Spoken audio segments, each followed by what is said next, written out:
Is there anything different today? I know the market is keying off these headlines every day and hoping for the best. When you hear a post like this or read a post like this from President Trump, does it make you optimistic for a breakthrough?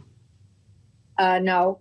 I think we've been hearing things like this over the long period since this war of choice commenced in late February. And I don't think anything much is new. I think to use the metaphor that President Trump uses, Iran has a lot of cards, and so does Israel.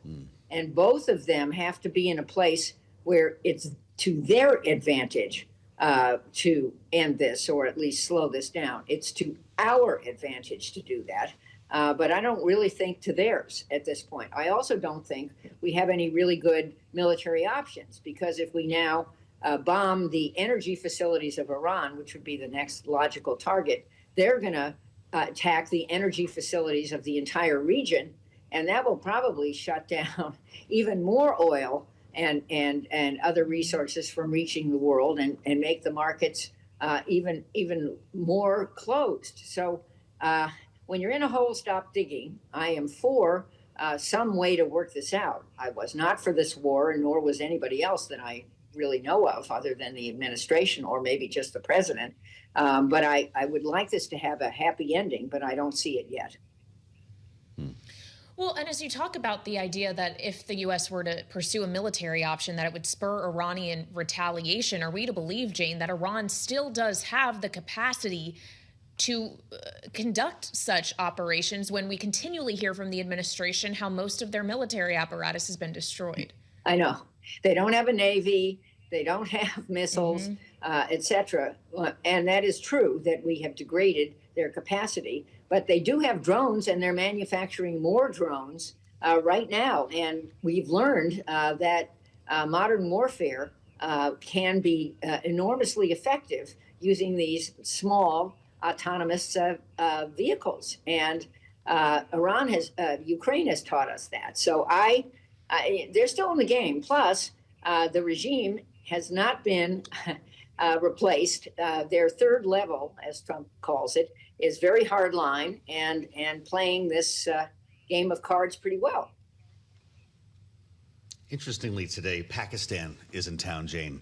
Of course, an important mediator here in negotiations, and the president has been speaking very affectionately toward Pakistan and the role that it's played in this entire saga. The foreign minister in Washington to meet with the Secretary of State, Marco Rubio, across town. Israeli and Lebanese officials in D.C. today for talks on their ceasefire. Could we look back on these meetings as an important inflection point?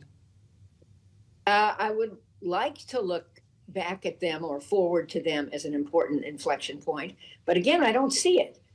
Israel has shown no real signs of backing down from this massive bombing and clearing space in southern Lebanon. And it's to Israel's advantage, or Bibi Netanyahu's advantage, to keep this war, that particular war, going. There's no real progress in Gaza that I can see. Again, these are ceasefires, but they don't really cease. Same thing in the Strait of Hormuz. I would point out that it's reported that Pakistan was asked to join the Abraham Accord. This is another thing in play. And it really was a good initiative of the Trump administration. But Pakistan apparently has turned that down. And let's also understand that Pakistan has nukes. So this is very complex. Something I would suggest is that we get some very technically experienced negotiators in the room, which I don't see. And I just point out one more thing. It's not just that the JCPOA, the Iran nuke deal from 2015, was negotiated by experienced people over 2 years, but it's also that it was called the JCPOA, joint. The 5 countries, the P5 permanent members of the UN Security Council plus Germany were all partners to this deal.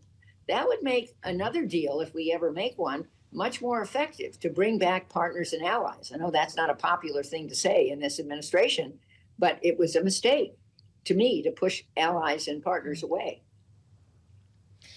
Jane, I want to go back to the point you were making on an expansion of the Abraham Accords, because as you were outlining, the conduct Israel is still engaged in obviously is a very steep hurdle for some Gulf countries who want a two-state solution before they're willing to sign on to the accords. I noticed in the True Social post the president put out today, despite earlier this week suggesting an expansion of the Abraham Accords would need to be part of any deal. He wasn't sure a deal would be worth it if that was not included. He didn't make mention of it today, and I wonder if we should read into that.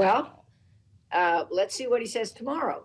But I actually think that's a very good idea to expand the Abraham Accord. Unfortunately, this president doesn't take yes for an answer. Let's just kind of look at it. The JCPOA could have been mended, not ended, and be a stronger deal now for which he could take credit. The Abraham Accord, which only has 2 signatories to my knowledge, could be much bigger if he had not offended all of our partners and allies in the region. And the 12-day bombing with Israel of Iran last year achieved some real results, and that should have led immediately to, I think, very aggressive negotiations with an experienced negotiating team, and we'd be much farther along than we are now. Jay, there's an expectation that the next time a war powers resolution hits the floor of the House, it's going to pass. The Speaker, in fact, pulled the last one before recess because it looked like it was on the march to actually have the votes to pass. There are questions about what will happen if indeed there are the votes for a war powers vote, an authorization for the use of military force, depending on what form this takes, whether the White House, in fact, will abide by this or set up a grand debate before the Supreme Court. What do you think? Well, I applaud Congress. You know, my acronym now, Joe, is CACO. Congress always chickens out if they actually do this. I mean, some Republicans are now defecting.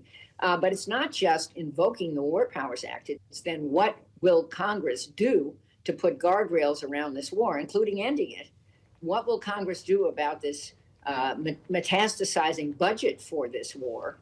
And you're right. Will Trump abide by anything Congress says or buck this up to the Supreme Court? There is some claim that the War Powers Act is not constitutional. Let's see. But you know, to be celebrating the 250th anniversary of our country, which has had 3 robust branches of government with Congress basically inactive, the president very active, and the Supreme Court apparently quite partisan, is a real disappointment when you think about what the founding fathers would have dreamed for us.